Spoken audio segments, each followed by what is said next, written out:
Hello, boys and girls. Lord Hawkeye here again. And hey, how about we do a critique a Jim Sterling video? I mean, come on, everyone does one. I gotta do it at least once.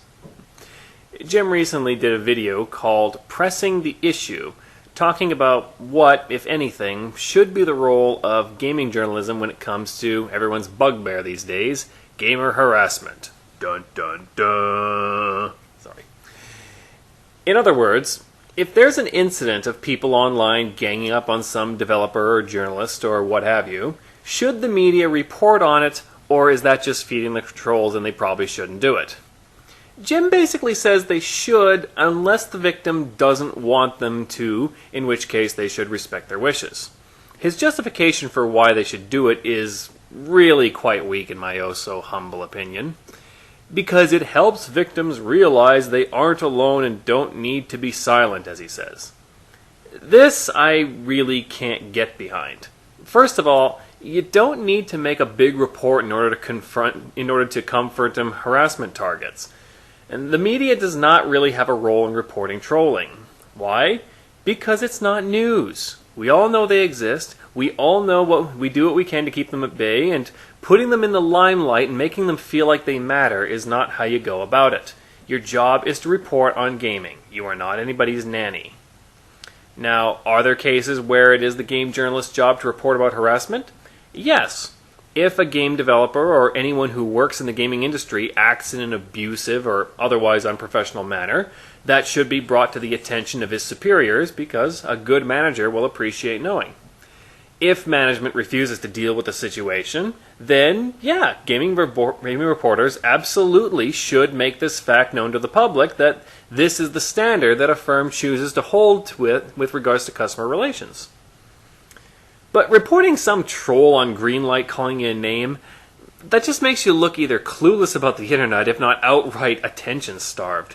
Yes, there are internet gutter rats out there banging their heads against walls until someone pays attention to them. This is not news. I mean, really, what good does reporting on this do?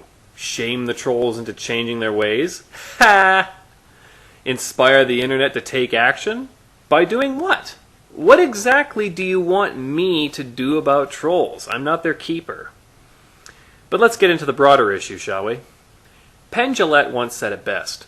There's two ways to protect yourself from getting shot. You can disarm everyone in the world, or you can get yourself a bulletproof vest.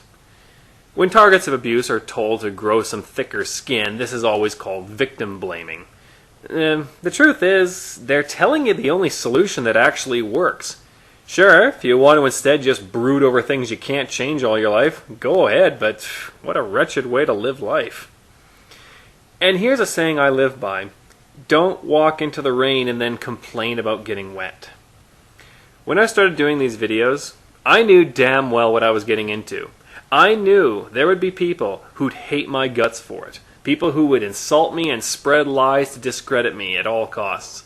I knew there was no low that status and people who preach all manner of nonsense won't stoop to. But I did it anyway because I consider that a small price to pay to do my part in ending violence in the world. The solution to trolls is to mute them and move on. And maybe make fun of them if it strikes your fancy too.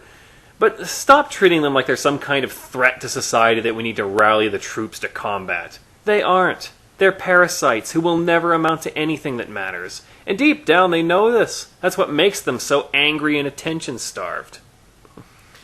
The internet contains vermin who live to make everyone sick. This is nothing new, and it's something everyone who posts on the internet just needs to learn to deal with. If you don't want to deal with that, fine. Don't post on the internet and just be a silent observer.